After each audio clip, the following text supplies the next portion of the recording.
Hey everybody, welcome on our channel. In this video we are gonna see, what if Naruto got Harem with Tracer and Widowmaker? Part 1. Huge shout out to CrimsonKyuubiSage for this story. If you are new on the channel, don't forget to subscribe our channel and like the video too. So without wasting any more time, let's start the story. I don't like this Jack. Two oddly dressed individuals walked side by side, traversing the Hida Mountains range of the Japanese Alps. The first was a man that stood at 6'1" with short blonde hair, black eyes, and a muscular frame. A blue holographic scanner was attached to his right ear, as well as a blue trench coat, blue armored shoulder pads, gauntlets, chestplate, and boots. The only things he wore that wasn't blue was his grey baggy pants, his belts, and the pulse pistol holstered at his right side. The pulse rifle that he held in his hands also did nothing to hide the fact that this man was a soldier. The second individual was a slightly shorter woman, standing at 5'9" with smooth black hair that went to the middle of her back and over her shoulders, black eyes with a strange tattoo underneath her left eye, and dark tanned skin. A blue military beret was atop her head, as well as a blue chestplate, fingerless gloves, boots and knee pads.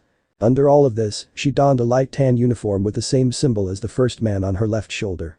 She seemed to be on edge, her fingers gently tracing over the trigger on her sniper rifle every few seconds, as if some sort of danger would pop out at any second. "There's already 5 of us, that should be plenty for a strike team," the woman stated.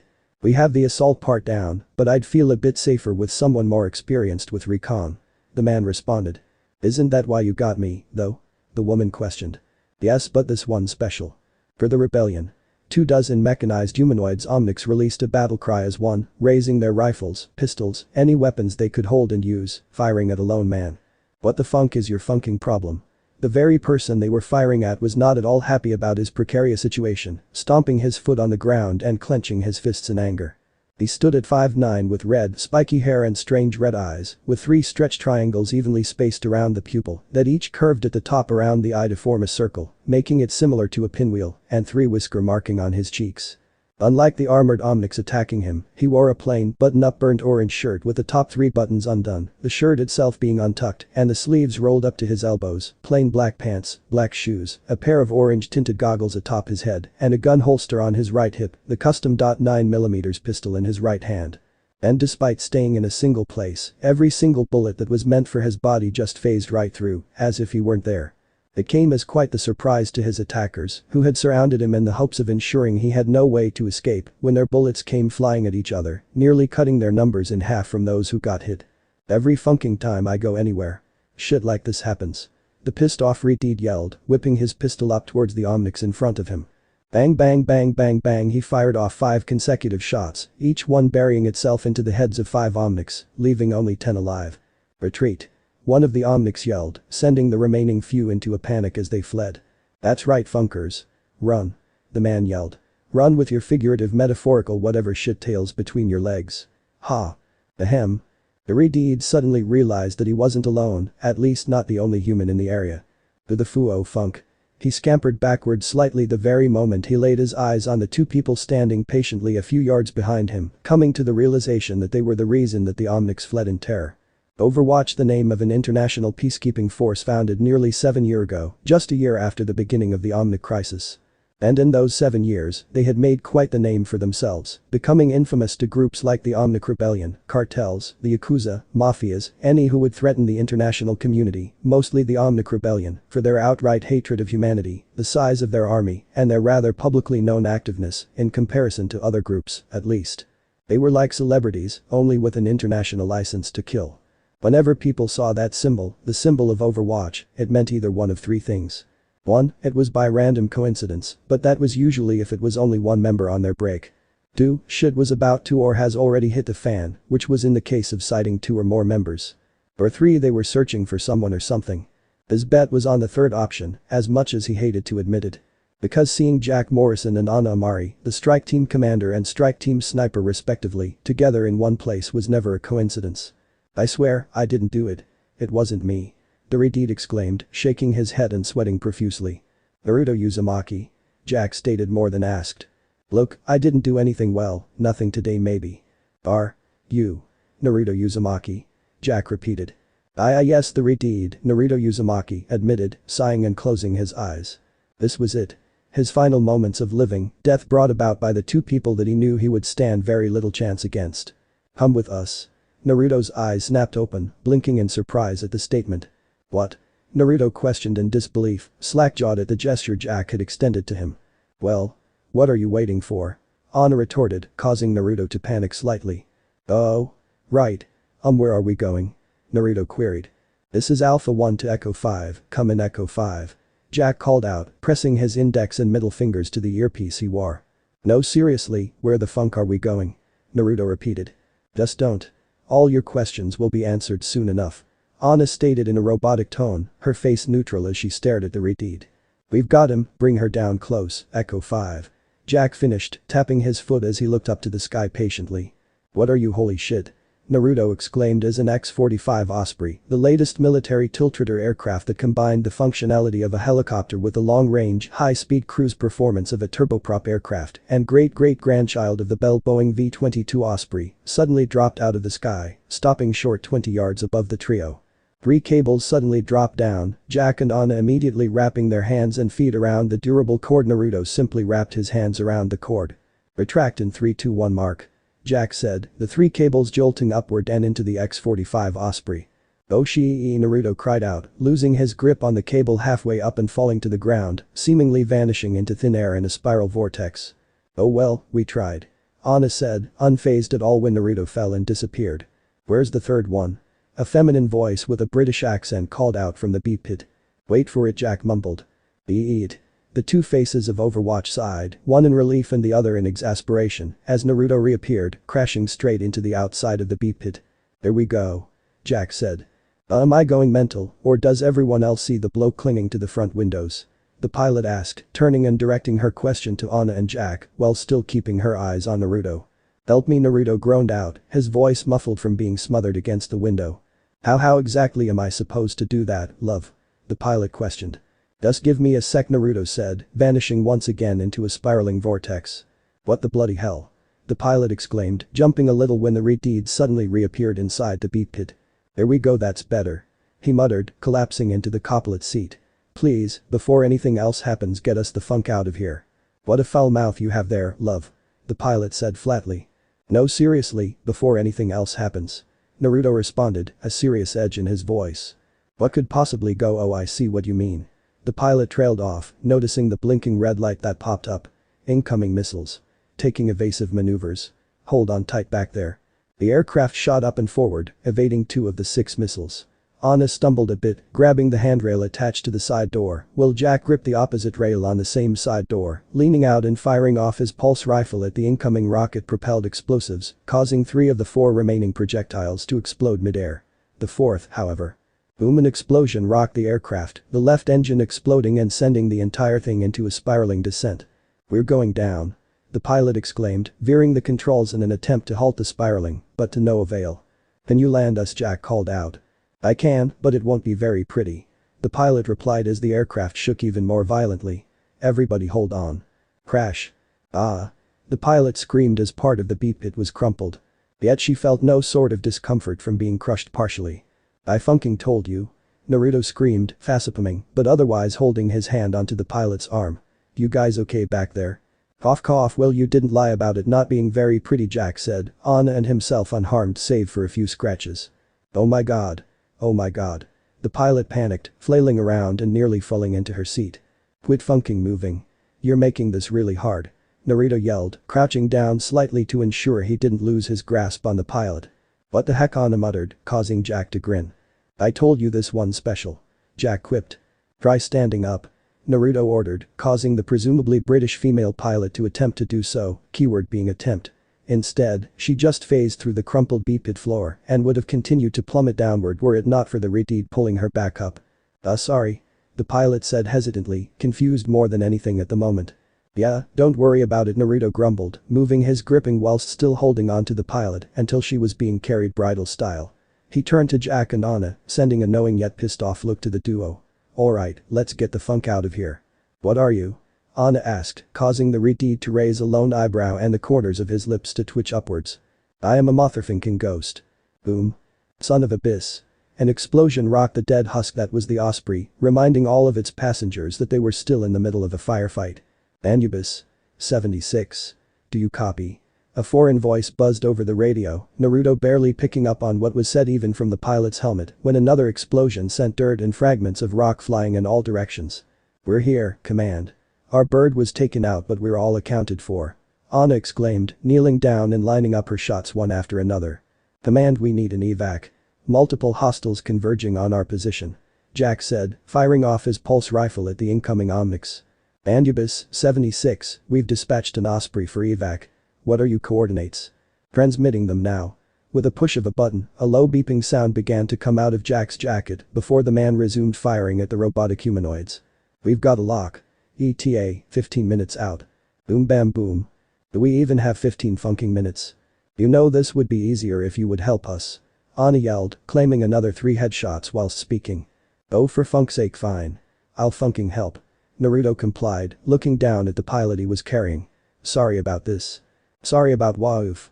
Before she could even finish her sentence, the pilot was dropped unceremoniously onto the metal floor behind cover. "Alright you funkers," Naruto began, walking through the fallen Osprey's metal hull and out into the line of fire, bullets and pulse energy shots, ignoring his very presence and going right through him without nary a scratch or wound. Soon enough, the barrage of bullets dwindled down until the robotic assaulters were left staring at the redeed, metaphorical mouths agape as one of the Omnics came face to face with the ghost of a man. "You feelin' lucky, punk?" Naruto questioned the Omnic, who shook as it stared into the intricate red eyes that seemed to spin slowly.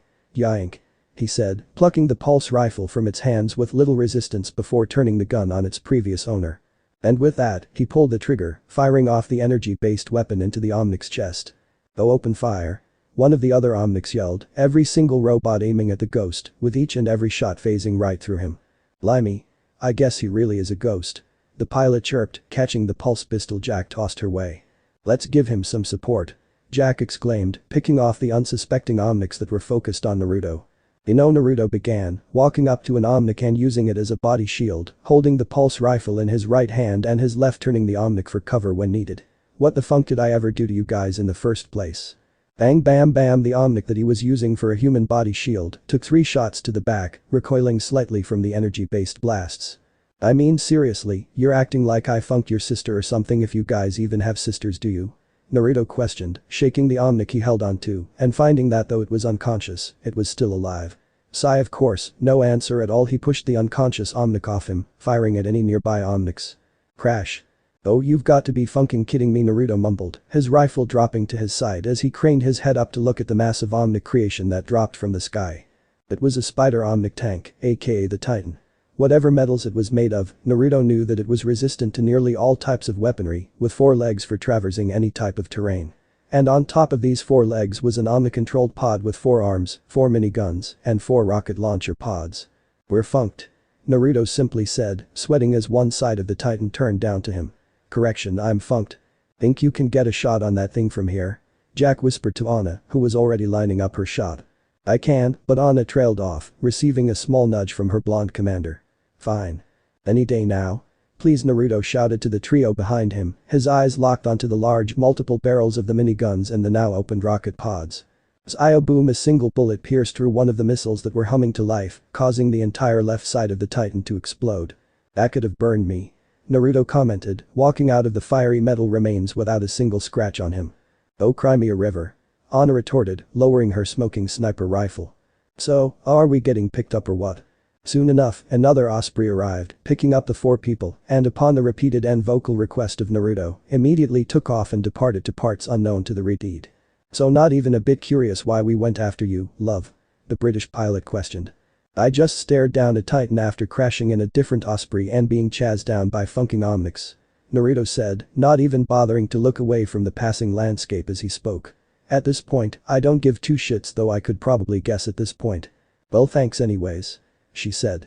No problem," Naruto responded. "Let's get one thing straight," Anna said after what felt like hours upon hours of silence. "I don't like you at all. Not one bit." "Duly noted, bis," Naruto retorted, causing Anna to grit her teeth and take a deep relaxing breath. "But, I can see why they'd want you, even if you are a pain in the fass," Anna finished. "Yeah, wait, want me for what?" "Hi there," Naruto said meekly, Anna on his left and Jack on his right and both acting as his escorts wardens. He was sweating bullets, mostly because he was face to digital face with. Well, he wasn't exactly sure who the hell most of them were, but he recognized his own nation's prime minister, as well as the president of the United States. Naruto Uzumaki Prime Minister Sakura Haruno began, her voice stern and booming, as if Hell's gates would open if she so decided it to. You've got quite the long list of criminal activities. Haha, I have no clue what you're. Several counts of bank robbery, 4 counts of grand theft auto, 3 restraining orders. Now hold on a sec. 8 counts assault and battery, 16 counts of larceny, and that's not even considering the times you've resisted arrest. The only reason you aren't considered for a nationwide manhunt is because you've never actually taken lives, and our police force has dealt with you enough to be sick of it. How is that possible, by the way? Isn't it in their job description? We would be devoting too many resources to you, but still, I've done my best to pressure them to do better. Oh, but the chief's a nice enough guy when he's not trying to bust me or pulling his hair out from stress. Look, the point is, Sakura began, the Red Deed grinning as she rubbed her temples as she spoke. Your unique skills can be and will be put to better use for the good of humanity. BFFFFFFFT. Ahahahaha. Naruto burst out laughing, falling to the ground and clutching his stomach. Oh god. It's starting to hurt. Hahahaha. All the other occupants of the room waited patiently, testing the limits of such as Naruto laughed for a solid 2.5 minutes.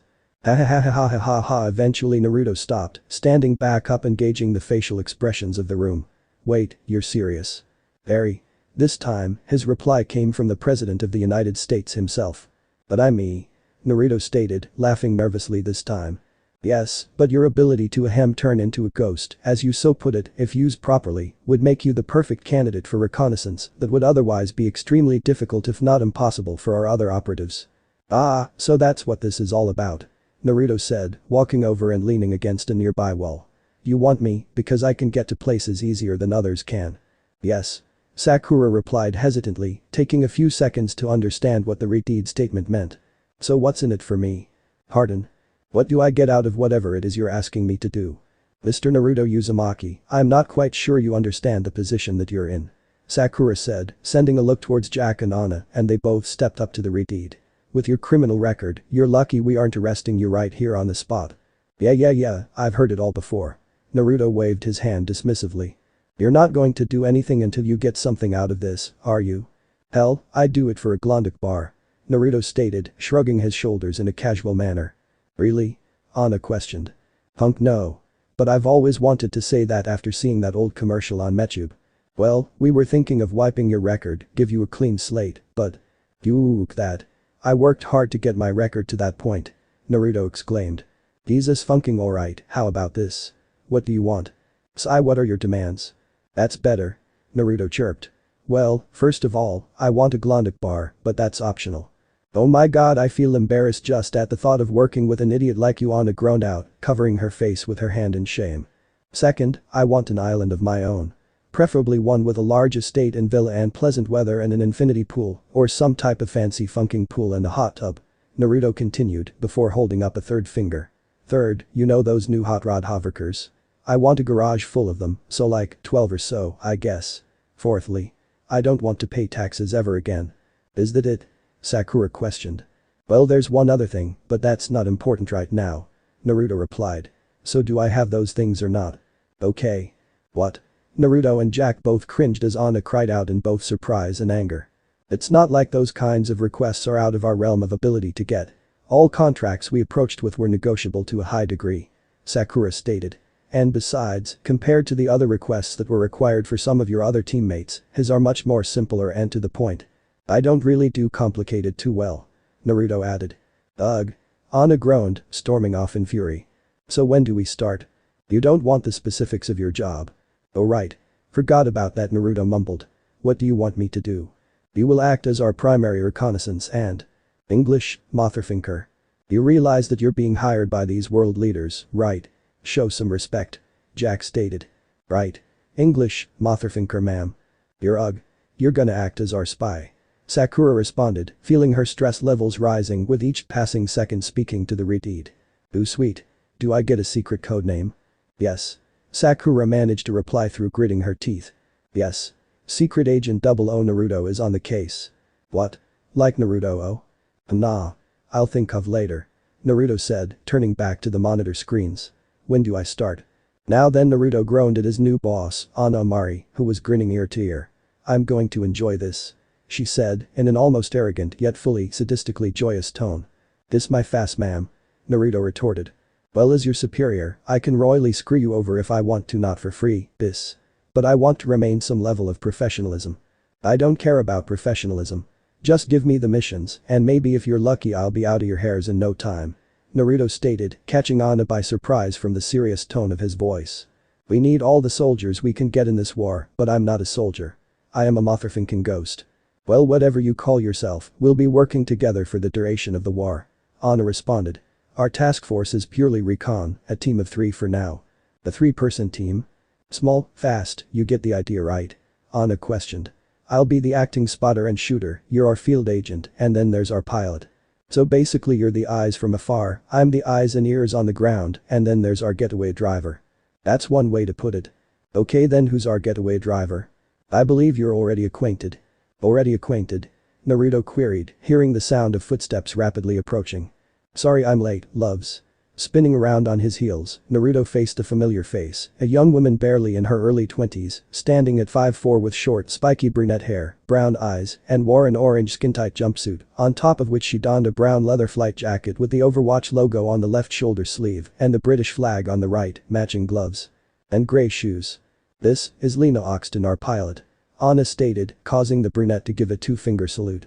"Cheers, love. The cavalry's here." To the director of Project Vagrant from the Oversight Subcommittee chairman. "Dear Director. I want to thank you in advance for your open response to our subcommittee's request for more information. We were disappointed that your security team, as well as you yourself, completely abandoned Research Outpost 17B. We had hoped there would be at least some type of forewarning message of your departure, however all we found were the Omnics that were designated to the facility. An understandable dilemma, considering the recent surge of rebellion in Omnics, something I do hope you may shed light on. I know that your agency has enjoyed a high degree of freedom with very little scrutiny in the past decade. It is not our intention to disrupt such a progressive military program, but instead to find a way we can work together in a manner that befits all our responsibilities. I am certain that you will agree. And we look forward to making this review process as painless as we possibly can. Look alive, Ghost. We're 4 clicks outs." The earbuds were pulled out of Naruto's ears a bit harshly by Anna, causing him to groan a bit. "Remind me again what the funk I'm supposed to do again?" Naruto asked, leaning back and stretching his entire body. Much to his ire, they wouldn't allow him to wear his usual outfit, stating that it was too flamboyant and noticeable. He was able to negotiate that he could keep his goggles, but other than that, his clothing now consisted of a black turtleneck, black military cargo pants, black shoes, a black face mask, a black tactical vest.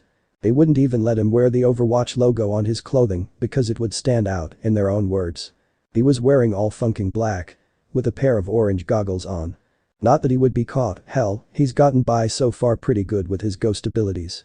"We'll be landing about 3 kilometers outside one of the facilities that we know have gone rogue," Anna explained as she did one last maintenance check on her sniper rifle. "You'll be shot in using a gravity lift.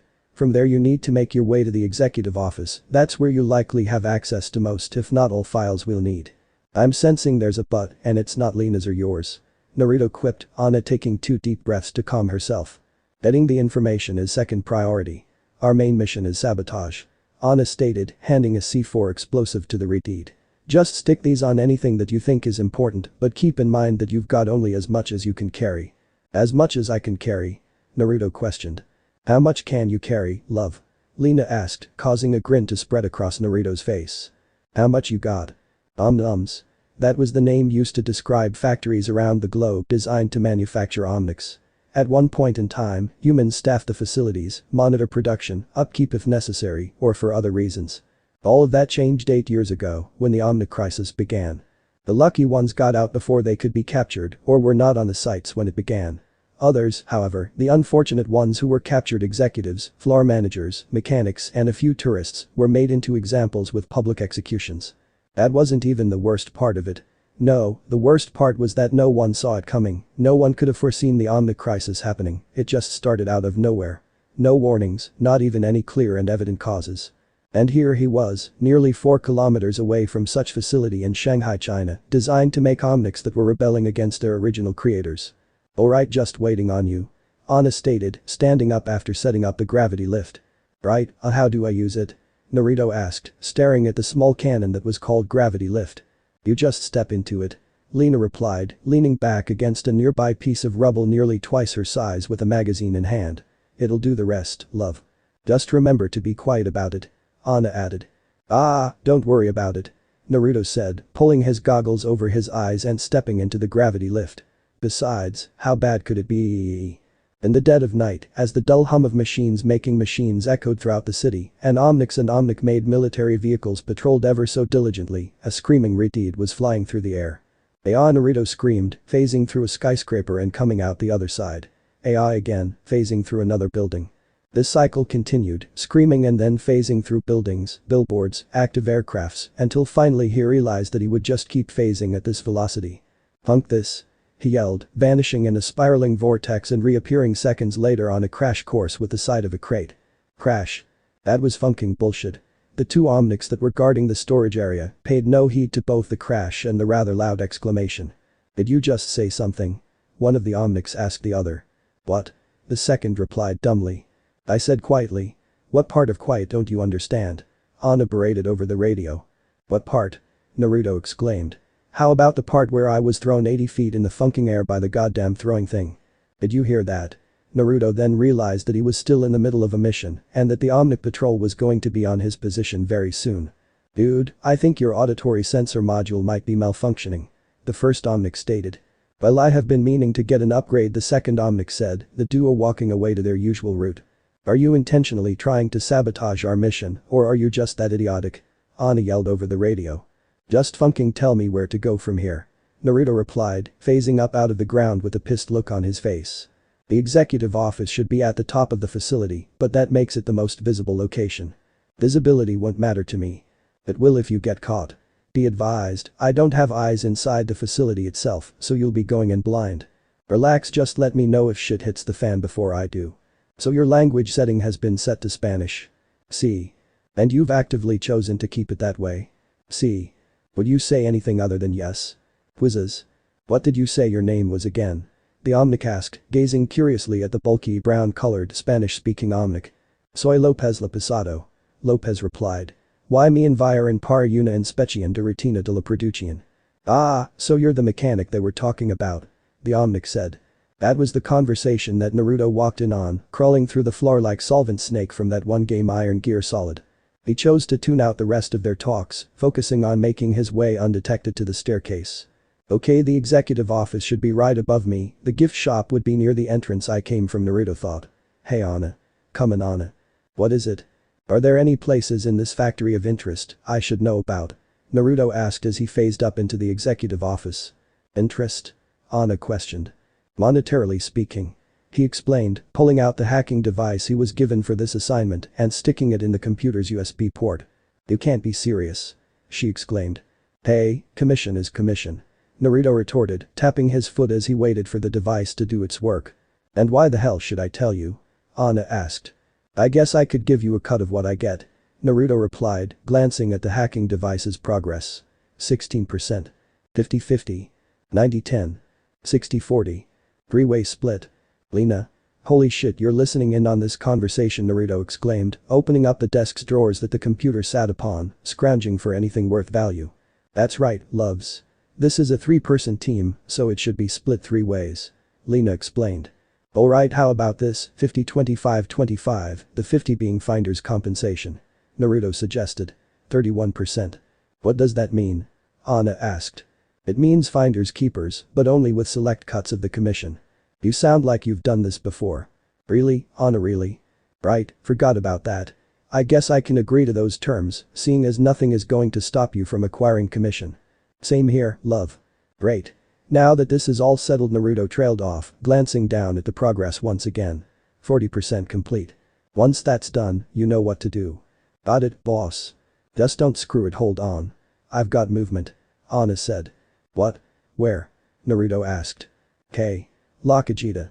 Naruto spun around, a silenced Atlas 45 pistol in his hands, and pointed the firearm at the very Spanish-speaking Omnic that he overheard on his way up. Don't even think about making a move, Funker. Naruto said. Yo no planeo. Lopez stated. Can you speak a language that I can funking understand? Naruto asked. No. Mi unida de discurso fu donada durante la construcción de mi creator tuvo la brillante idea de dejarlo como estaba. Lopez explained. You do realize I have no funking clue what you just said, right? Okay. Naruto, what the funk are you doing? Ana yelled through the radio. I don't know. This thing is just saying shit I can't understand. Naruto replied. Espir. Su nombre es Naruto. Naruto Uzumaki. Lopez questioned. Ana. How the funk does this Omnic know my name? Naruto asked. Just get rid of it. Fine. Naruto said, his eyes spinning as his abilities activated. No. Tengo on mensaje para dar us. Whatever the Omnic was about to say was cut off as he disappeared in a spiral vortex, leaving only Naruto up in the executive office. They're 94% complete. Naruto stated. Where did you send it? Ana questioned. To the funking phantom zone. Naruto replied sarcastically. Where the funk do you think I go when I use that spiral shit? Isn't that teleportation, love? Where did Lopez La Pescado go? I think he went upstairs. He's been up there an awfully long time. Think we should check? Yeah, probably. Now may not be the best time, Lena. Naruto responded, turning to the computer terminal. 9899-100. There. He quickly pulled the hacking device out and dove to the floor. I think I may need that upgrade soon. Yeah, me too. I could honestly swear I saw Lopez head up this way. The very moment they left the room, Naruto popped back up out of the floor, a large cartoonish brown empty bag in his hands, the kind that old cartoons used for bank robbers. Time to raid and ravage. He said with almost a maniacal glee. Dear God, what kind of monster have we unleashed upon the world? Ana muttered. At least it won't be boring. Lena responded, flipping to the next page of her magazine. Say, love, are you at Sundeer? What? Ana exclaimed, looking away from her sniper scope and turning towards the female British pilot. Well, it says here that sometimes when arse over tits with a guy, the lady might express it by being cold but spoony on her lover. Or, starts out cold but becomes love-struck later on. Lena said. Why the hell would you say I'm Sundeer? Ana questioned. Well, with the tension between you and Naruto, Lena trailed off. Ugh. As if. Ana said in mild disgust. The day that I have any sort of romantic relationship with that idiot will be the day that hell freezes over. I can hear you bisses on the radio, you do realize that, right? Naruto's voice cut through the radio silence that had existed for the past few minutes. What's your verdict on the matter, love? Lena asked. For once, I willingly agree with the boss bis. It'll be a cold day in hell indeed. What is that supposed to mean? Ana questioned. I'm just saying, the cold bis thing you've got going on isn't exactly my type. Oh, and what is your type then? Your right hand. I've seen more action in this entire year than you've probably seen in your lifetime, that's for sure. You're totally lying. I don't lie. Bend the truth maybe, but never a plain out lie. Well, this definitely makes you both Sundeer, I believe. Lena stated. Shut up. Shut up. Ana and Naruto said at the same time. Hey Ana, how far can I go from the explosives before the detonator doesn't work? Naruto asked, steering the topic off of Sundeer. Dot. 1 click, maybe 2, but 3 might be pushing it. Why? Ana asked, staring down her scope with widened eyes. You can't be seriously. As a bear shit in the woods. What?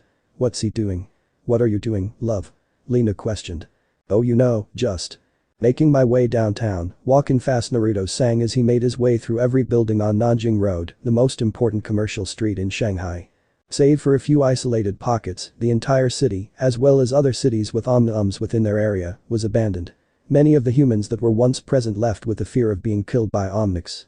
And though most places such as the Nanjing Road had been looted partially already by those who took advantage of the mass panics, there were still valuable treasures to plunder and pilfer from the shops.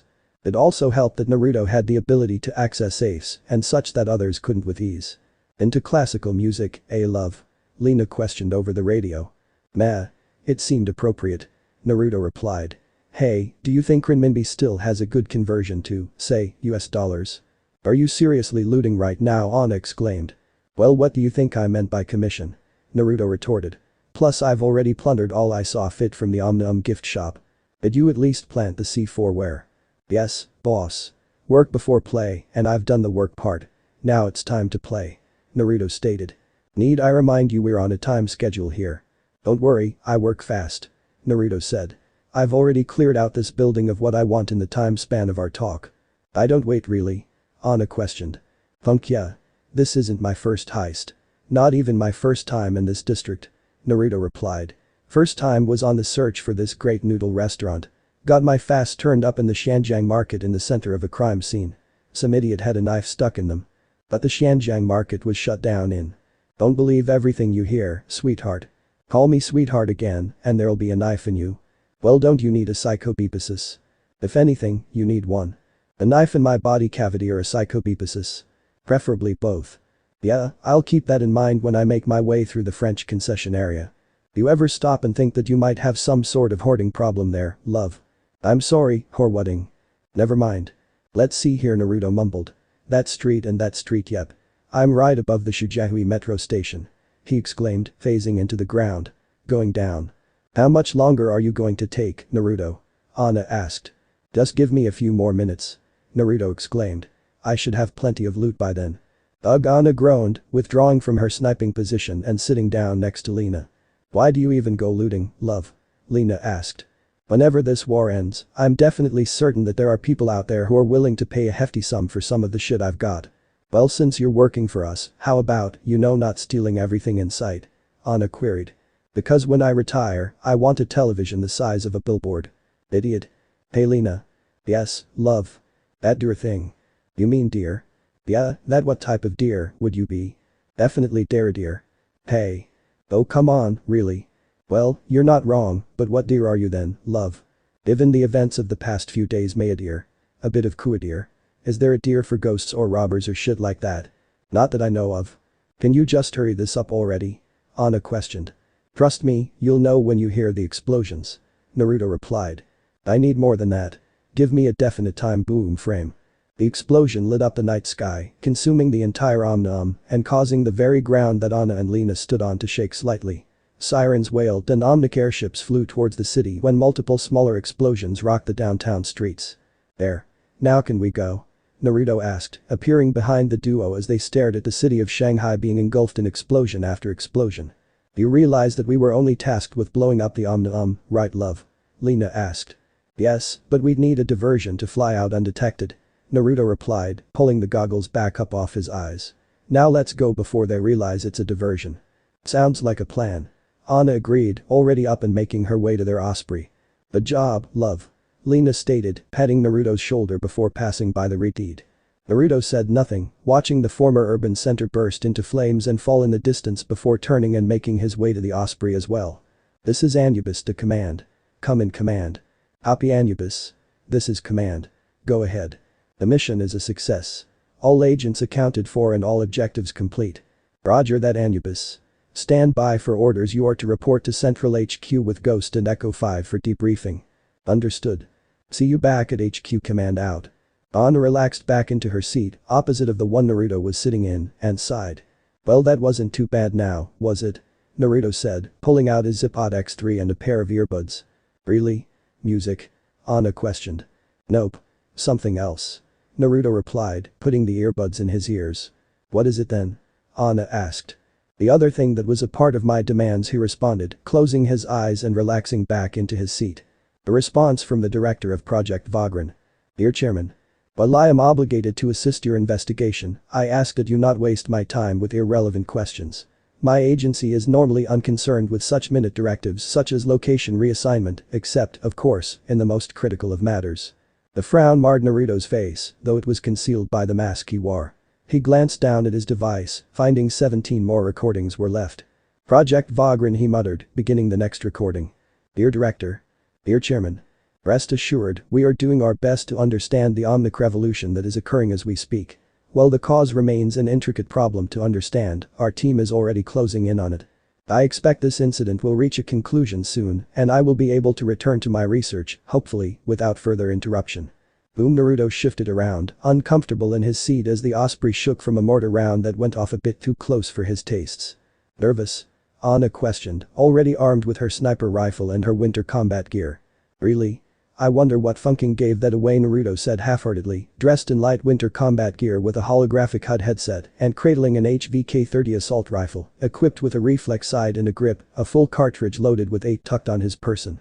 Inside his winter trench coat, holstered at his side, was the silenced Atlas 45 pistol that had accompanied him in Shanghai, with 5 cartridges on him, including the one loaded in the pistol, and 6 grenades stashed away for his future use. After everything you've been through in Overwatch, I would have thought, Anna said. Yeah, well, I've never exactly flown into a war zone before. Naruto retorted. Firefights with Omnics and police, but those weren't war zones. You'll be fine out there. Anna responded. And besides, we'll be joining up with the rest of the Alpha Strike team. Which means?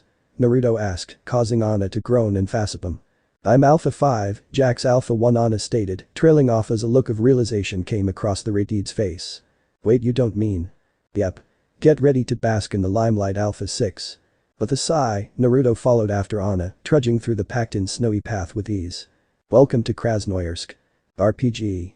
Boom. Naruto flinched a little when a soldier a dozen yards away quite literally exploded into a violent shower of blood and guts as a rocket-propelled grenade struck close enough to end his life. Alpha 5. Alpha 6. Ma'am, sir.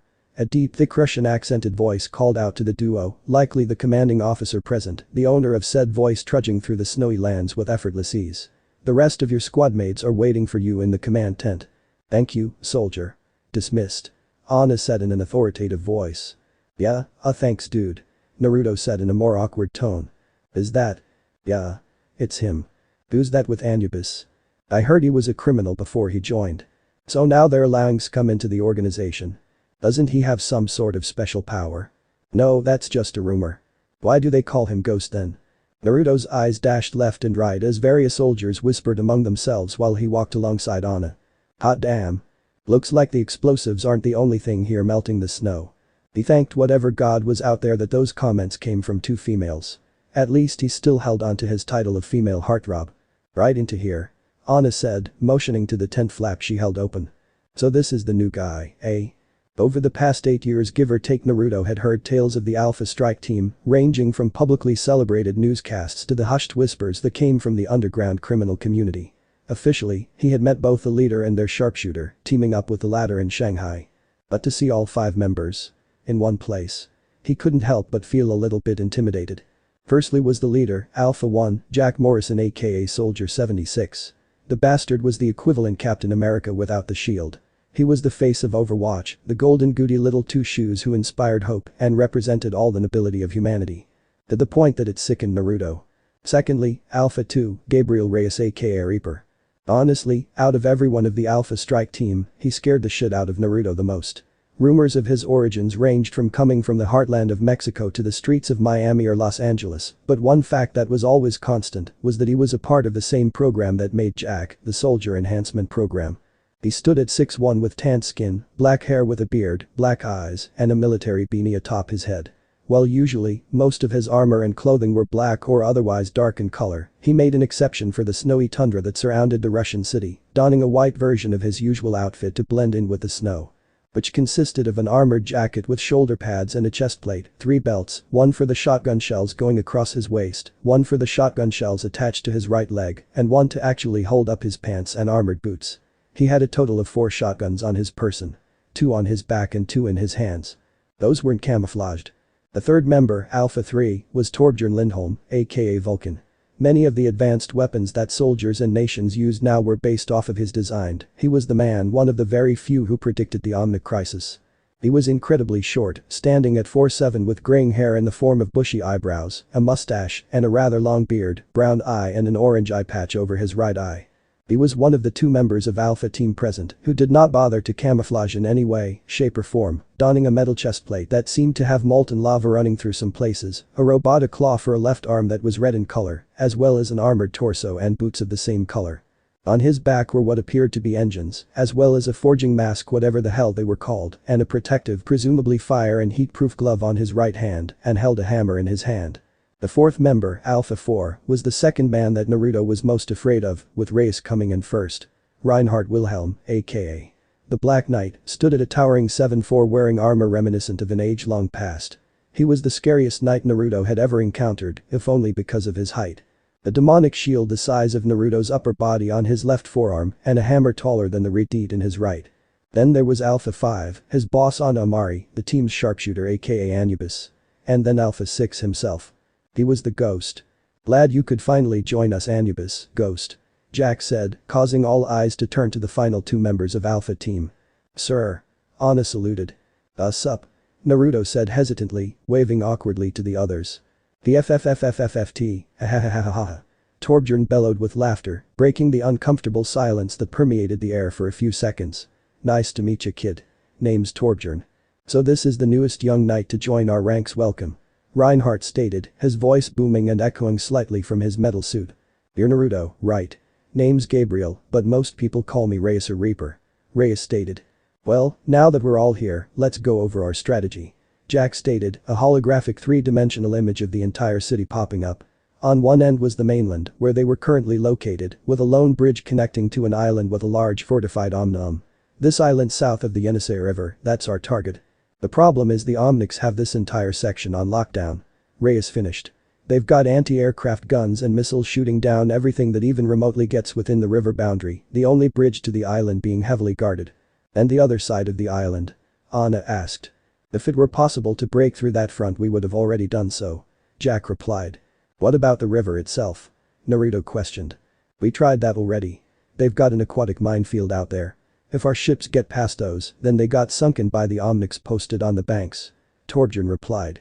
So basically, the easiest way, and I'm using the word easy very liberally, here is through the bridge. Naruto stated. Yes, but okay then. Naruto interrupted. Hey Meta Knight, how's your throwing arm? Not so good, sire. Reinhardt replied. Damn. I'm almost afraid to ask this, but what about you, Torbjorn? Got anything that'll do good as a human cannon? He could practically feel the glint in Torbjorn's eyes as he asked that question. Now hold on a minute. We're supposed to be planning our attack. Jack exclaimed. Yeah, and I've got a plan attack.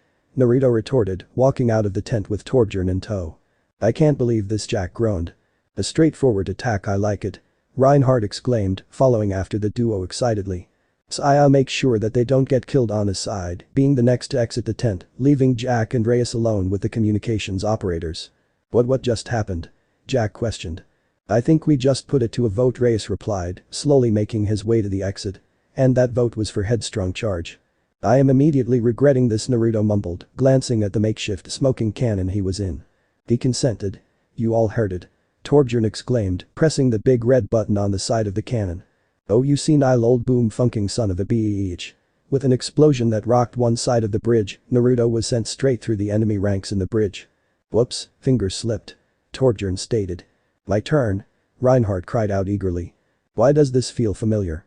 Naruto mumbled as he literally flew through the enemy ranks, said enemies attempting to fire upon him, only for their bullets and rockets to phase right through him, sometimes ending up in their own allies by mistake. Die. One Omnic cried out, only to be hit by a bullet courtesy of Anna's sniper. How did I get out of this before again? Naruto asked himself, a look of realization dawning upon his face in an instant. Oh right. Halfway across the bridge, Naruto suddenly vanished in a spiraling vortex, reappearing a second later on the bridge itself in the middle of the enemy's forces. Zing, a bullet whizzed by Naruto so close that he almost felt it, though the adrenaline pumping through his veins made him focus on wiping out the enemies before him. Hi, Naruto said, raising up his HVK-30 at the nearest group of Omnics. Remember me? Oh shit. Say hello to my little friend. It. Surprisingly enough, his plan worked, technically speaking. Half the Omnics on the bridge were focused on Naruto, with the other half split between focusing on Naruto and focusing on the rest of the Alpha Strike team, and even then the Omnics focused on Naruto seemed to be killing each other rather than the Redeed. Boom boom, after 3 dozen Omnics fell to their own comrades' bullets, they got the smart idea to bring out the missiles. Funk you. Naruto yelled, firing off his rifle and charging towards the island end of the bridge, dashing through enemies and emptying his gun's cartridge in less than a minute. He pushed the button on the side of his assault rifle, dropping the empty cartridge onto the ground and pulling out a new one, running all the while through the Omnic ranks. To them, he was a vengeful spirit there to bring its wrath upon them, though Naruto couldn't see the terror he was inflicting on both his enemies and even a few of his allies. He didn't even notice the tear in his jacket, nor the red stain slowly spreading across his shoulder. Damn it, what the hell is Ghost doing? Jack yelled, taking cover behind the scorched remnants of a car as several bullets grazed the hood. We're supposed to be working as a team. He's doing a fine damn job out there. Reyes countered. Taking out the bots in the back cuts our workload down in the end. Boom boom. Funk you. Sounds like the boys having fun out there. Torbjorn exclaimed, setting up a third turret as 2 others shot at incoming Omnics with ease and precision. He's certainly making it easier to pick off Capu, the distracted ones. Anna commented, taking out an Omnic nearby Naruto. As she stared down her scopes, tracking the Redeed Phantom as he pulled out a new ammo magazine. No way, she muttered, eyes widened by a small fraction. Anna paused for less than a second, putting on an indifferent and focused face to mask her initial surprise. She'd look more into it later. After all, it wasn't every day that one would see a ghost bleed. Boom! Naruto barely flinched as he charged through an explosion, putting his HVK-30 aside and pulling out 4 grenades as he ran underneath the Titan. "You get a bomb?" Naruto exclaimed, reaching his hand up underneath the Titan, pulling the pin out of one grenade and letting go of the explosive before running. Boom. "And you get a bomb?" he repeated, tossing the second grenade into a cluster of several Omnics. Boom. "And you get a bomb?" Boom. "And you get a bomb?" Boom. "You all get bombs," Naruto yelled, pulling out 2 more grenades and tossing both of them, one in front of him and one behind him. Boom boom. "Well shit. I'm out of grenades," Naruto mumbled, pulling his Atlas 45 pistol from his left side with his right hand and emptying 3 rounds into a nearby Omnic that was in his way. "Omnic Rebel Forces. Attention Omnic Rebel Forces." Jack's voice boomed across the bridge, causing all of the firefights to cease immediately. "How is he doing that thing with his voice?" Naruto muttered, fumbling with his holographic headset as he tried to unlock its secrets. "Surrender now or face," Jack continued. "Testing, test, holy shit, it does work. This is badass," a familiar voice echoed. "Is that who I think it is?" Torbjorn questioned. "Oh dear God," Anna groaned. "My name is Jack Morrison, I'm the commander of the Overwatch Alpha Strike Team. And this is the voice of God. Give up your evil ways." "That isn't going to work," Anna started. "Oh your holiness. What shall we do?" Nearly half of the Alpha Strike Team became slack-jawed, the other half was laughing their asses off. "Lay down your arms and listen to my message." Surprisingly enough, it worked. Most, if not all the Omnics threw down their weapons. "You've got to be kidding me," Reyes muttered. "Oh merciful Lord. What shall you have us do now?" Naruto would have been busting a gut had he not needed to maintain a booming, calm, authoritative voice. If it were anyone else, they would have been caught in an instant. Naruto was not anyone else. It also helped that he was hiding inside the flaming carcass of the Titan he blew up, having made his way there by swimming in the ground like a shark or a puma. From the hardened grounds beneath your feet shall appear a messenger. Do not be afraid and don't shoot him or attack him or any sort of violence against him." Naruto made up on the spot, turning off his voice amplifier and slipping into a spiral vortex. He needed a change of wardrobe for this to work. "Oh boy, oh boy, oh boy. I wonder who this messenger is. What message will he bring us?" Jack banged his head against a nearby support beam, Torbjorn watching the entire thing in amusement. Anna was leaning against a railing in defeat, Reinhardt was standing around patiently, and Reyes was giving his weapons a check over. "I can't believe this is happening," Jack grumbled. "I don't really care anymore," Anna muttered, cradling her sniper rifle like a child would a blanket. Behold. All eyes and motion sensors fell upon Naruto as he came out of the ground, now garbed in a sleeveless yellow shirt, on top of which he wore orange monk robes draped around his left shoulder and going down to the right side of his chest, as well as wooden sandals and a bald cap. "Oh God," Jack groaned. "Is that him?" one Omnic questioned. "But he looks human." "I bring all a message from the almighty Iris," Naruto stated. "The truth. The future. The answers to, other questions. All this will be answered to you in what? In a high place," Naruto replied. "A place where land and sky intertwine in an endless embrace, where the heavens can be seen as plain as day, and the wind's voice proclaims its silent sorrows and its silent joys. Go forth to this land and meditate. Meditate until the Iris speaks to you all your answers. There's no way that will thank you, O mighty messenger." For what felt like the umpteenth time that day, the Overwatch forces were flabbergasted not by Naruto's ability to sway an entire crowd of enemies, nor by the Omnic's gullibility, but a combination of both. "Go. Make haste. For the Iris awaits and will welcome all," Naruto exclaimed, throwing his hands up dramatically at the end. "I can't believe how long we've missed this. I can't believe that the Iris sent a human for its message." "Well, I'm not so sure about that," one Omnic in particular stated, standing above the rest and catching Naruto's attention. "You there, brother," Naruto called out, keeping up the holy act and elegantly making his way towards the Omnic, a civil model from before the war, by the looks of it. "Speak your mind for all to hear." "Well, father, I am not your father," Naruto interrupted, holding his hands out near his waist. "For we are all equal in the eyes of the Iris. We are all one." Sangha Buddha, while you were speaking, I confess that I did a bioscan of you," the Omnic stated. "All is forgiven, child," Naruto responded. "Do not speak just to me, but to all of our brothers and sisters." "I did a bioscan of the Iris's messenger, Sangha Buddha," the Omnic proclaimed, his voice booming and luring all attention. Omnic and even a few human on him. "Those of you who are capable, I ask you do the same." "No way. Impossible. It can't be. You see it as well as I," the Omnic exclaimed. Sangabuda is neither human nor omnic. Well, I mean, of course, brother. Naruto stated. I am neither. For we are all one in the iris. Man and machine, I am not. The iris is not as well, yet all at the same time. And I, its messenger. Of course. It all makes sense now. The Omnic said, a new revelation dawning upon him. Brothers. Sisters. We must go and become enlightened. So that we too may become one with the iris. Child, what is your name? Naruto asked, motioning to the Omnic who led the others. I am T-177. Built in Eastern Europe, and he paused when Naruto held his hand up to stop him. I asked what your name is. Naruto repeated. I don't think I quite understand. The Omnic responded. I wish to know what your name is, not your slave name, not the name that shackles you from the iris. Naruto explained. Slave name? The Omnic stuttered out.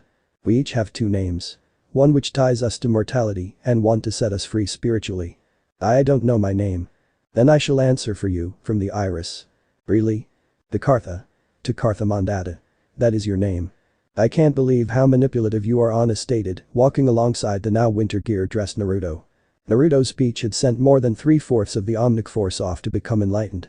The ones that remained surrendered after finding they were both outgunned and outmanned. The Redeed just flipjacked the finger with a shit-eating grin on his face when the American soldier came up to him. Trust me, I've done this kind of shit before. Naruto retorted, picking up a nearby abandoned rifle and tossing it behind him, sending it into a spiraling vortex. How did you even get those clothes? Anna questioned. Do you really think this is the first time I've had to use a disguise before? Anna was at a loss for words at that statement. She tried to come up with a response, but found that she couldn't find anything to say. That monk one was great for Kyoto and Mount Fuji, Naruto mumbled, a grin spreading across his face. How many outfits do you have, exactly? Anna asked. Hold on, give me a sec, Naruto said, counting on his fingers and muttering under his breath incoherently. 20. 21. Maybe 23. He replied, wincing in pain a little and grabbing his left arm. Show me. What? I said show me it. I have no clue what your son of a bis. Naruto cried out as Anna lightly slapped his left shoulder. Do I really need to pull rank on you? Show me. Now. Anna stated a bit more forcefully. Fine. Naruto grumbled, pulling his jacket off slightly to reveal a black long-sleeve t-shirt with the left sleeve torn off and knotted tightly around his arm, dried blood dripped down and caked on.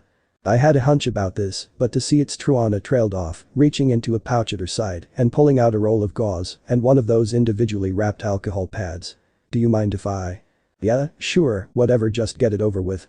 Naruto said, holding his left arm out to the female sharpshooter. This may sting yeah. I know. Slowly, Anna unwrapped the makeshift bandage and pressed the alcohol pad onto the wound. Naruto cringed in pain whilst she cleaned his injury. How did this happen? I thought you were supposed to be a ghost. Anna asked, attempting to divert Naruto's attention from the pain. I'd rather not talk about it, Naruto replied. Naruto, please. Anna said. Naruto mumbled something under his breath. What was that? Anna questioned. I'm not invincible, okay? Naruto stated abrasively. Stop the funking presses, Naruto, the ghost isn't invincible. Anna said sarcastically as she begun to wrap the gauze around the wound. Everyone has a weakness, even me. Naruto retorted. What is it? What is what? A weakness. Naruto just narrowed his eyes, saying nothing as he lightly glared at his boss. How about this, you tell me, and I'll tell you one of my secrets? Anna suggested. I guess that's acceptable. Naruto replied hesitantly, taking a deep breath before speaking again. That vortex thing that I can do? I'm tangible for a few seconds. A stray bullet must have gotten me out there today. Well, you're lucky it only grazed you. Anna responded. But aren't you still tangible at times even when you're not going in and out of the Phantom Zone? First of all, the Phantom Zone? Really? And secondly, I don't know that much about my ghost ability. Naruto replied. How do you not know your own ability, one that you've used for however long you have? Anna queried. Well, it isn't like this thing came with a funking manual or a tutorial program. I can become tangible or intangible whenever I want, but it's not instantaneous. Naruto stated. It's kinda like changing from point A to point C. Somewhere along the way is point B. That makes some sense, I think. Anna said hesitantly. Alright, I've spilled my guts. Now it's your turn. Naruto said, gesturing to Anna to tell her secret. Okay, I come from a long line of warriors. Anna started. In each generation that there was a war, a family member of mine has fought in that war and died. And? Naruto questioned. And honestly, I never wanted to be a soldier. Anna replied, catching Naruto off guard. I have a younger sister, and when the time came to carry on the family legacy of being a soldier, I saved my sister from that kind of life, at the cost of my own." She paused, if only for a brief moment, to take a deep breath, her voice quivering slightly, and in the eyes of Naruto, was unexpected and saddening. "I am scared. I don't want to die like the rest of my family members before me," Anna exclaimed. "I want to live. Have a family of my own someday, and not just be a name on a grave or a memorial." "Man, that's heavy," Naruto commented, running a hand through his hair.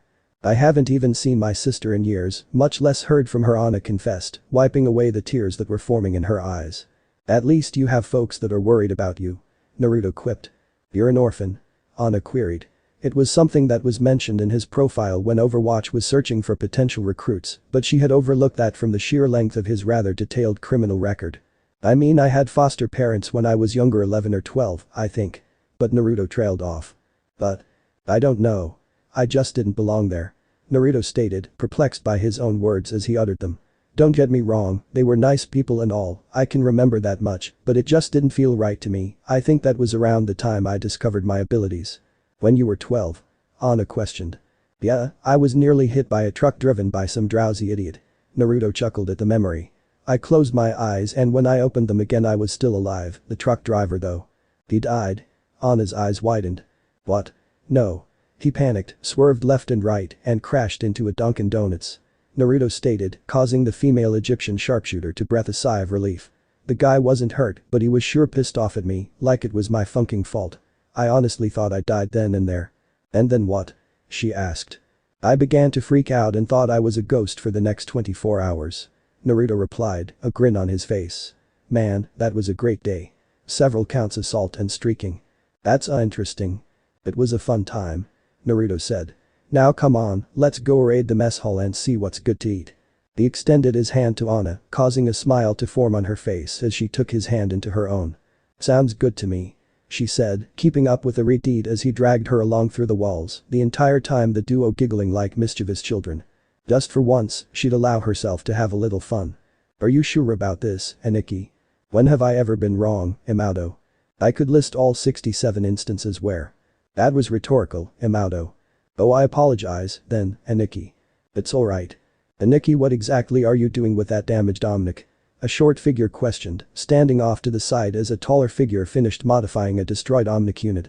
"This Omnic suffered damage to its motors, but it's still functional," the taller figure replied. "I'm just fixing it for my own purposes." Not even a second after the taller figure's statement, the Omnic's lone eye in the center of its head sparked to life, taking on a menacing red glow. "Zui?" The Bastion unit hummed in confusion. "Bastion Unit 771, Protocol Override Alpha Echo Zulu Foxtrot. Acknowledge last directive," the taller figure stated. "Boo-woo. Booyah." The Bastion unit's eye dilated for a second before stiffening. "Bastion Unit 771, stand by for new orders. This is a level 1 directive. Zui? Your new orders are to hunt down and eliminate Naruto Uzumaki. Dear Director. Due to your busy schedule, we have begun interviewing the members of your staff that we have found. I'm certain you will let us know if this bothers you. Our debriefings keep coming back to a single subject at Research Outpost 17B. Can you explain to us what this creation of Atom Machine is and what exactly your intent is with it?" "Naruto." Anna called out, causing the redeed to pull out his earbuds, place the device beside him and turn to the woman. Several weeks had passed since the Battle of Krasnoyarsk, as it had been called by the media. In the final few moments of the battle, the Alpha Strike Team, Naruto included, had traded their roles as soldiers for actors. He never felt more violated in his life when the makeup crew basically had their way with him. What little peach fuzz he had growing on his face was singed off by lasers, and anything they felt wasn't camera-worthy was singed off too. Thankfully, the actual filming process was a lot less painful and a whole lot shorter because, in the film crew's own words, Naruto was born for the camera. Off camera, the rest of the Alpha Strike Team would groan as the crew stroked the redeed's ego. And after all of that debacle in Krasnoyarsk, they had begun their campaign to take back areas in Asia, Africa, and Europe. It was easier said than done, but now he and the rest of Alpha Strike Team had a bit of a break from all the action. "What's up?" Naruto asked, tilting his head in confusion slightly. "Command wants to see you now," she replied, causing Naruto to groan a little. "For the last time, I swear it wasn't me who did it." "It's not about that this time, I think." "You know it wasn't me, right?" "Huh? Oh yeah, sure. You don't believe me? Well, I just go to command." "Ugh, fine." Naruto conceded, dragging his feet as he went to the control room. He didn't even notice in his fit of anger and irritation that he had left his Zipod X3. "Hey Naruto." Yuana started. "Sorry. Can't hear you." Heading to command. Naruto commented, still grumbling about how whatever it was, wasn't his fault. But she trailed off, knowing fully well that the retard was stubborn to a fault. Sighing, she picked up his Zipod, turning the device on before noticing the last audio played by Naruto. "Project Vagran. Naruto Uzumaki Ghost." Sakura stated. "What the funk is it this time?" Naruto questioned, eliciting groans from the other world leaders on the call. "This is your new mission." Sakura replied, a rough video footage popping up right in front of the retard. "What the funk is this?" Naruto asked, watching what appeared to be a meteor enter the Earth's atmosphere. "At 2300 hours an unidentified flying object entered our atmosphere," Sakura said. "It adjusted its course and has crashed at latitude 36. 986,920, longitude 25. 638,229. You're saying that like I have any clue where the funk that is?" Naruto deadpanned. "Prisara. It crashed on a small island belonging to Greece," another world leader explained. "The island is roughly the size of a small city, bought out by one of the Corporation executives before the war for a private villa. One of those bastards. He was executed in the early days of the war by the Omnics," Sakura stated. "So where do I come into play?" Naruto queried. "We will be sending you and a small team to intercept whatever was inside that rocket," Sakura replied. "Why is it so important?" "The rocket came from the Horizon Lunar Colony," Pota stated. "We haven't had any contact with them in over a year." "Any other questions?" Sakura questioned. "You said I'll be going with a small team?" Naruto asked. "Yes. 2 others will accompany you and make contact with the unknown entity." "What about the rest of Strike Team Alpha?" "They will begin their campaign to push back the US Omnic front." "And what about me?" "We have different plans for you. The others will be able to handle themselves just fine for the time being." Dismissed. "Fine," Naruto said, turning to walk away, casting a side glance at the many monitors in the room and pausing only for a brief moment before going along his way. "Can we trust him?" "I do believe we can. He's a thief. The only reason he's working with us is because we're paying him to. And we're not paying the others." "We are, but he's more of a wild card than the others. There's only one way we can know for sure. And that is the test of loyalty." "Naruto." Lina exclaimed cheerfully, running up and tackling the retard ghost in a hug. Hey Lina, Naruto wheezed out, groaning on the ground as he was smothered by the female British pilot. Hey, it was either let her tackle him or let her tackle the steel plating that covered the ground. And he didn't want to seem like an facile. "Am I interrupting something here?" Faster than Naruto could react, Lina jumped off of him, almost bashful at being caught in such a precarious position. "Who the funk are you?" Naruto asked, standing back up and looking over the new person. Dressed in a blue-themed outfit, he stood at 5'11" with light brown hair held in a ponytail and cerulean blue eyes. He wore blue pants with blue camouflage lines going down each side, a blue long-sleeved shirt, blue and gray gloves, a dark blue sash around his waist. Black boots and 2 belts, one over the sash and the other wrapping around from his right shoulder to his left hip, each holding grenades on each loop. Attached to his upper left leg was a sheathed combat knife, and on his upper right leg was a holster for a PDW machine pistol with a red dot sight and an extended mag loaded into the firearm. "The name's Gerard Lacroix," the man said, lightly saluting the retard with a smile on his face. "And let me just say, pleased as punch to be here." "Okay, Gerard, Lina. Do you both know your roles in this mission, because I sure as hell don't?" Naruto asked. "I'm the fastest pilot Overwatch has got," Lina exclaimed. "I get Lina, but you?" Naruto trailed off. "Well, I guess you could call me the diplomat in this mission," Gerard replied. "I will be speaking on behalf of Overwatch for this mission when we make contact with the lunar entity." "Hey. No, wait, yeah, never mind," Naruto muttered. "What were you going to say, love?" Lina questioned. "Well, I was going to call complete and utter bullshit, but then I realized that I'm not the best diplomat out there," Naruto stated, frisking his pockets while he spoke. "Damn it, where the hell did I put my Zipod?" "So what are your orders, sir?" Gerard questioned, causing Naruto to freeze up. What?" Naruto said, dumbfounded. "Command put you in charge of this mission, so you give the orders, sir," Gerard stated. Well, shit." Naruto mumbled. "You guys are geared up, right? Got everything you think you'll need?" "I'm combat ready," Gerard exclaimed. "And I've got these things," Lina said, motioning to the 2 pulse pistols holstered at her hips. "Right, Lina, is the airship ready?" Naruto questioned. "I'm on it," Lina exclaimed, giving a mock salute, spinning on her heels and walking away with a swing in her hips. Sir. Gerard called out, snapping Naruto out of his trance on a certain British pilot saunter. Huh? What? Naruto questioned. Oh come on, really? Gerard retorted, raising an eyebrow at the redeed. What? Can't a guy have a healthy appreciation of the female form? Naruto queried, watching Lena's face as she turned around the corner. But I thought you and Anubis were a thing. Gerard said. Oh? Naruto questioned, a look of realization coming across his face. Ooh. Now that he thought about it. Shit. RPG. Anna exclaimed. I've got ya. Naruto yelled, grabbing a hold of Anna as the missile approached. Boom. Naruto. Yes Anna. Could you please let go of my face now? She only smacked him twice as many times as he copped to feel, though that may be due to his intangibility being a saving grace. But besides those moments they did seem to be closer than any of the other members of Alpha Strike Team, even when they weren't on duty. Anna and I aren't a thing as far as I know. Naruto stated, turning to look at Gerard. What about you? You got a special lady? Actually, yes, I do. Gerard stated in a matter-of-fact tone. Back home, a beautiful woman from France. Well? She got a name? Naruto questioned, nudging the blue-dressed man. Yeah Emily. And then the guy said, wrecked him, damn near killed him. Naruto finished, his Atlas 45 now holstered at his side with 5 cartridges and a new submachine gun slung over his shoulder, one which he had to pull a few strings to get an HG-40, successor to the MP-40. Each magazine held 32 rounds, and he had 8 of them tucked on his person. Nah, I've heard that one before. Do you have any others? Gerard questioned. Well Naruto. The Redeed turned around and, much to his surprise, came face to face with Anna. Anna? What are you doing? Naruto asked, tilting his head slightly in confusion as the Egyptian sharpshooter caught her breath. I was looking for you forgot this. She replied, holding out a familiar device to the Redeed. Isopod. He exclaimed, snatching the device from Anna's hands. I've been looking for where I left this. Thanks Anna. No problem. Anna chirped, almost nervously. So what are you doing? A command gave us a short notice mission. Naruto replied. There's some type of rocket that's crashed from the moon that we need to investigate.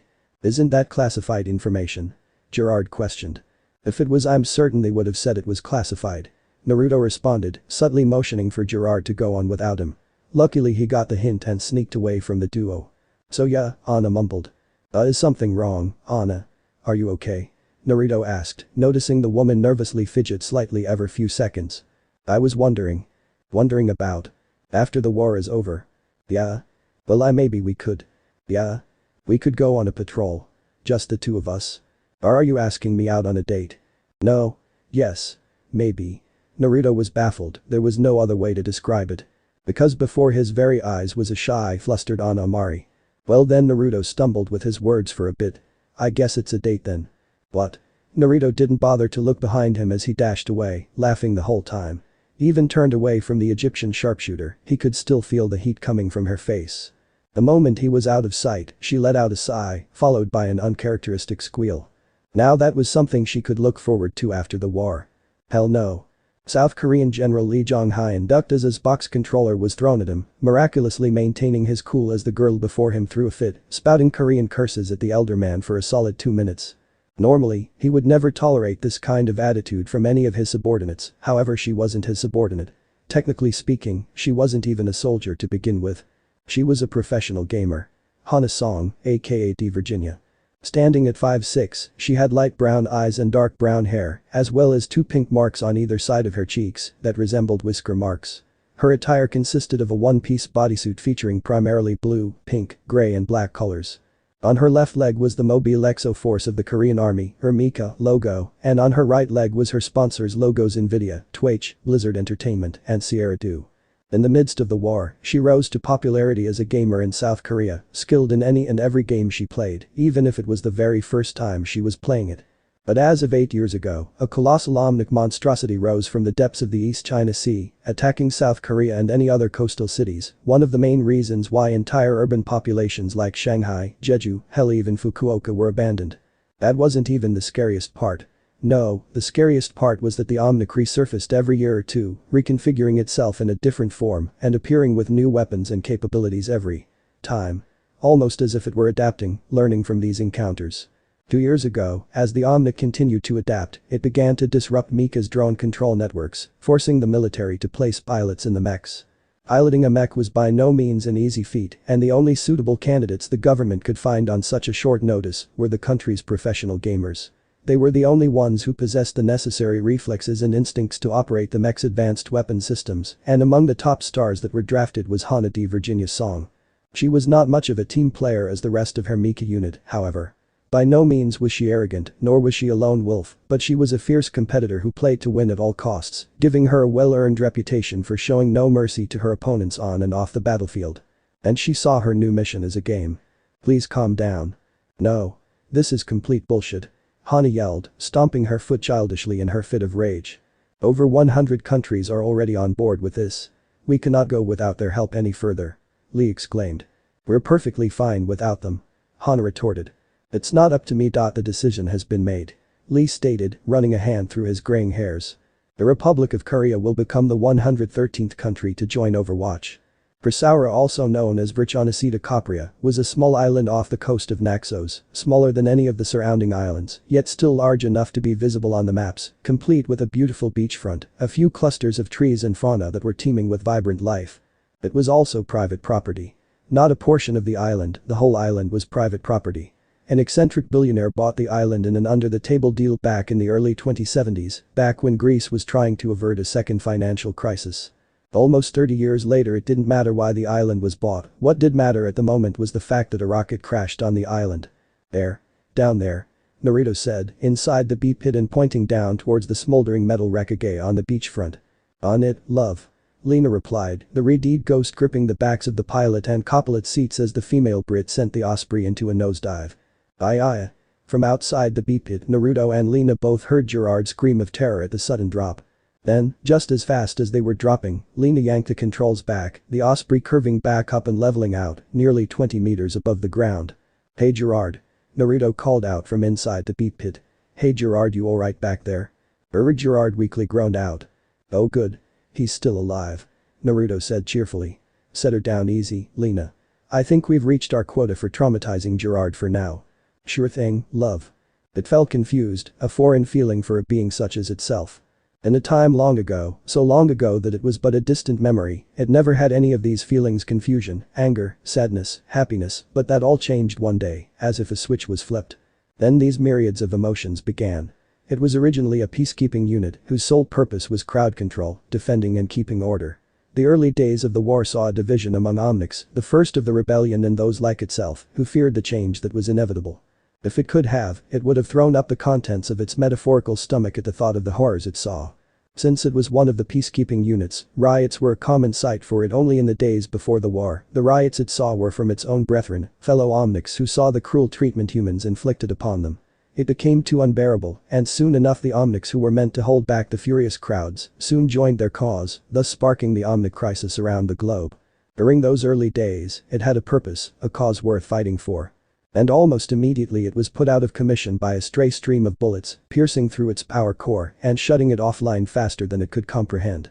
The next thing it knew, two strangers reactivated it, invoking an old protocol hardwired into its software from before the war, one not affected by the sudden free will given to it. Now it had a new purpose. Kill Naruto Uzumaki. Its benefactors gave it plenty of information on the red ghost, even going so far as to hack Overwatch satellites to provide it with any updates on Naruto Uzumaki. It wondered why one of its two benefactors wished for Naruto Uzumaki to die, but thinking back on it, Bastion had no more time to think as it spotted the Osprey carrying its target descend to the beachfront. Target. Acquired. This is nice. Naruto commented, scanning the beachfront like a house hunter would. We're still on a mission, Naruto. Gerard added, investigating the wreckage of the small rocket that they saw from above. Right. So what have we got? Naruto asked, walking up to Gerard as he stepped off the metal husk and onto the soft sands. There's no body, so whoever was in this clearly survived the impact, though not without injuries. See that blood? Gerard questioned, pointing to the trail of blood that came out of the capsule and led away. It's fresh, so that means they must still be in the area, probably further inland. Let's hurry along then. Lena stated. Yeah, let's woo-woo. Naruto paused in his steps as him and his team spotted a peculiar sight. Woo-woo. People. Bastion beeped and whistled, standing defiantly in the way of the trio. Oh shit, Naruto cursed. Bastion units, though common during the early days of the war, had become scarce in number recently, with the production of new, more efficient Omnics to fight humanity. Most had been destroyed or decommissioned, and those that were left. Those were the ones that people worried about. Because Bastion units had made up the bulk of the Omnic's rebel army in the beginning, they were considered, at least at this point in time, veteran soldiers, tempered on the battlefield countless times, and bathed in the blood of their enemies. Standing at a towering 7-3, Bastion units were equipped to take hard hits and deliver them back with twice the force. Armed with a submachine gun for a right arm that fired at 8 rounds per second, a minigun capable of firing 30 rounds per second, and a light energy shield, a left arm with a built-in maintenance kit so it could repair itself. As well as the ability to reconfigure itself into a tank.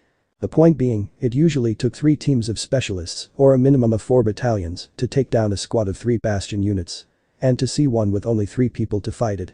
Even Naruto knew the odds weren't in his favor. Weet. Bastion chirped, aiming its gun arm at Naruto. Ah crap. He mumbled, slowly moving left and right with Bastion training its gun arm on him with every movement. Guys, move away from me. Lena and Gerard didn't have to be told twice, taking 2 large steps away from the Redeed in a flash. Bastion gave them each a glance before turning his gaze back to the Redeed. Looks like it's after you, love. Lena stated. I guess so, Naruto said. Go find whatever was in that rocket, I'll keep this Bastion unit occupied. Now hold on a sec, we're supposed to be a team. Gerard exclaimed. I can handle this. If this thing is after me, I'll have to deal with it.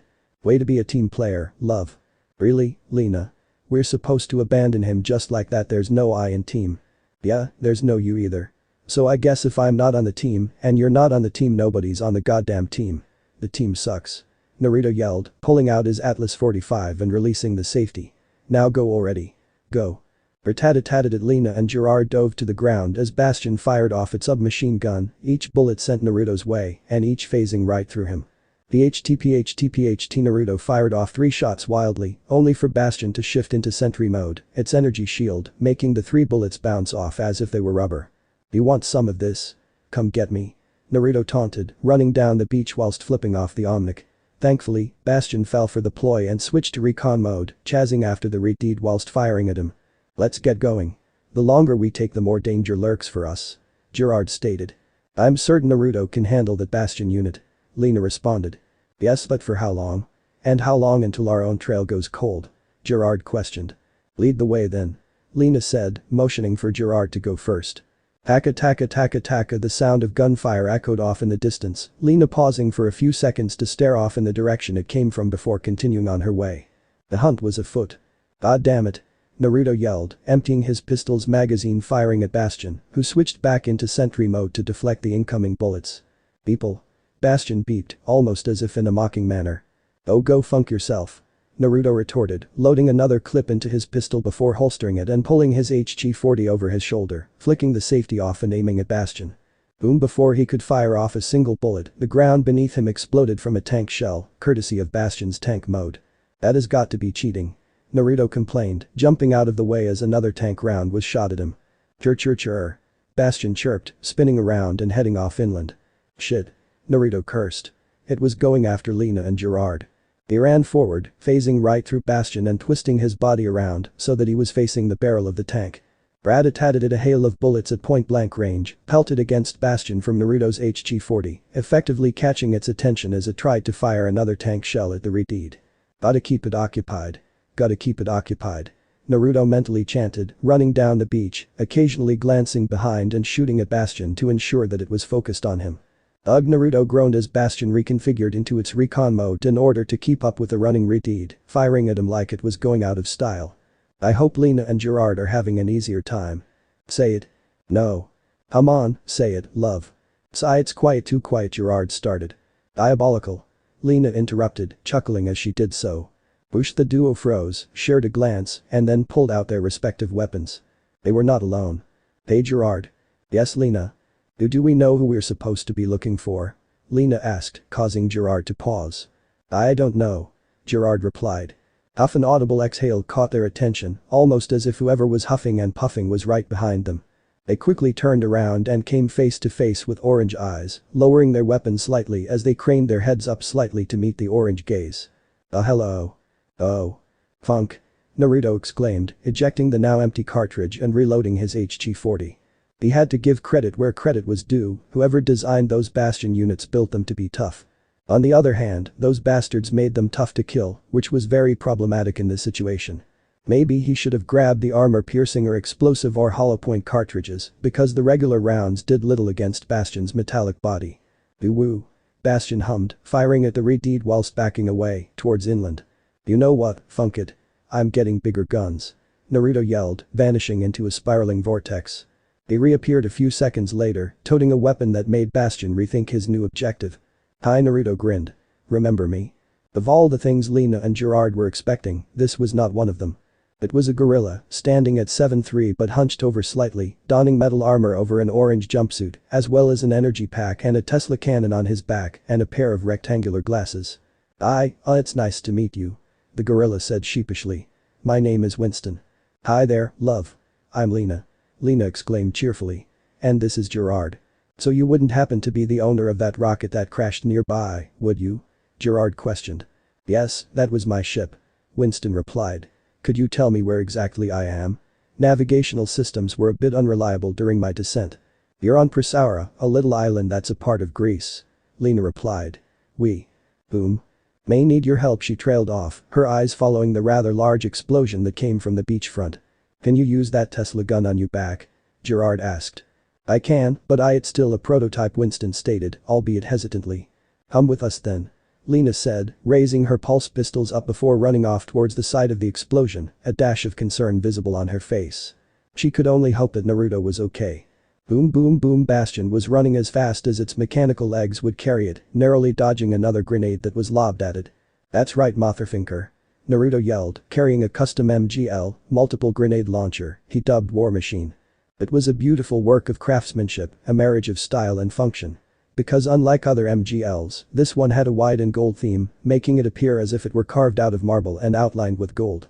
Its revolving chamber could hold 8 40mm grenades, 4 of which were already fired at Bastion, and the chamber itself had intricate carvings of Chinese dragons and lined borders on the outside. A reflex sight was attached to the top of the weapon, and at the bottom of the barrel was what made it even more special. It was a blade. A curved, sharpened metal that was jutting out from below the barrel, with a chunk cut out from where a person would grip the weapon, dulled so as to not accidentally chop off the wielder's fingers when used. He almost couldn't believe that someone would just leave this lying around in Shanghai.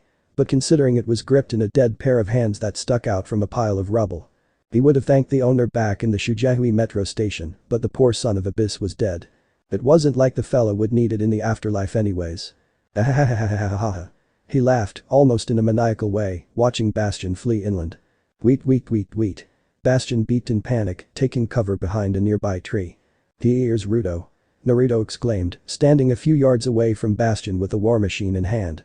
Up a short hum caught Naruto's ears, shortly followed by tendrils of electricity shooting out and shocking Bastion. Chur. Shh. Bastion convulsed, electricity coursing through its circuits and overloading its capacity. A fuse on the side of Bastion's head blew out, causing the Omnic to collapse against the tree it took shelter behind. It gave one last groan before the light in its eye faded, shutting down as with the rest of its body. Cheers, love. The cavalry's here. Lena exclaimed, walking alongside Winston and Gerard, the former of which was holding a steaming Telsa cannon. Thanks, I guess, Naruto said, a tad bit disappointed as he inspected his war machine. Are you just mad you didn't get to blow it up with that thing? What is that, love? A rifle? Lena questioned. I don't know, it had a knife on the front. Gerard added. They're both wrong. It's not a knife, it's not a rifle, it's a knifle. Naruto corrected, glancing at the ape of the group. So who's the +1? My name is Winston. Winston replied. I am a genetically engineered gorilla from the Horizon Lunar Colony, former student of Dr. Harold Winston. Naruto responded dumbly. You seem to be taking this well. Winston said, blinking in surprise. I thought you would have panicked like your friends did. You know what? I think I am freaking out. Naruto stated. I don't think I could be more or less panicked right now. I've reached a homeostasis of shock. FZZT Bastion's blown out fuse sparked ever so audibly, reminding all present of the disabled murderous automaton. What should we do with it? Gerard asked. Leave it here, it's just gonna rust, and what the hell is that? Naruto questioned, noticing a strange chip with a red glow flickering every second on the right side of Bastion's now motionless head. It can't be, Winston muttered. Someone give me a knife. I want to try to pry it off. Naruto called out. Knifeful, remember, love. Lena retorted. I meant a smaller knife. Naruto said. Here. Gerard said, handing over his knife to the reed. Just a little yank. Naruto muttered, prying the chip off and holding it up for closer inspection. Hey moon monkey. I'm not a monkey, I'm an ape. Winston corrected harshly. Whatever, do you have any idea what this thing is? Naruto asked. That's not rhetorical, it's a genuine question. Oh. Winston said, taking the chip from Naruto to inspect it himself. Yes, I've seen this kind of technology before. Well, what is it? Naruto queried. It's a transmitter. We had these with our space suits for when we had to repair external damage to the colony. Winston stated. This Bastion unit was being used to spy on us, to spy on you. Yeah, but if this is the transmitter, where is the receiver? Last call. All aboard for Thessaloniki. Heterochromatic eyes looked up from the digital camera they were focused, belonging to a man standing at 5'9", his left eye black and his right eye red with 3 tomo surrounding the pupil in a triangle pattern and his hair spiky and black in color. Strangely enough, he had 3 whisker-like marks on his cheeks. Aniki? He glanced to his right, spotting the owner of said voice, a young teenage girl with green eyes, light skin, freckles and short curly orange hair that came down to her chin. She stood at 5'5", and she wore a pink bow on the back of her head. Her outfit consisted of an old-fashioned blouse with short feminine overalls, as well as a black and green collar with a matching pair of stockings. He glanced back at the digital camera he held, only to find the words "connection lost" spanning the entire screen. Let's go, Imauto. He said, retrieving the memory card from the camera before tossing the camera in the nearest trash can. The duo began to make their way down the docks towards the ship leaving for Thessaloniki. Did you find the necessary data, Aniki? I found enough for now. Do you wish for me to report this too? No. None of the others need to know about this, especially him. But protocol dictates. Protocol is just another word for rules, Penny. And you know what the director says, there are no rules on the battlefield. Are we on the battlefield, Aniki? Ugh, can't you just lie for once, Imauto? You know as well as I do that I am incapable of lying, Aniki. If the director requests that I inform him, then I must inform him. So if he doesn't ask, I don't tell. Good. Then unless he specifically asks, don't say anything about this. Understood, Aniki. Aniki? Yes, Imauto. Was this mission a success? No. That implies that our mission is complete. I was under the logical conclusion that our mission was complete. No, this is far from over. End chapter. So this part ends here. If you want to see next part of this series, like the video now and share the story with your friends. Bye bye.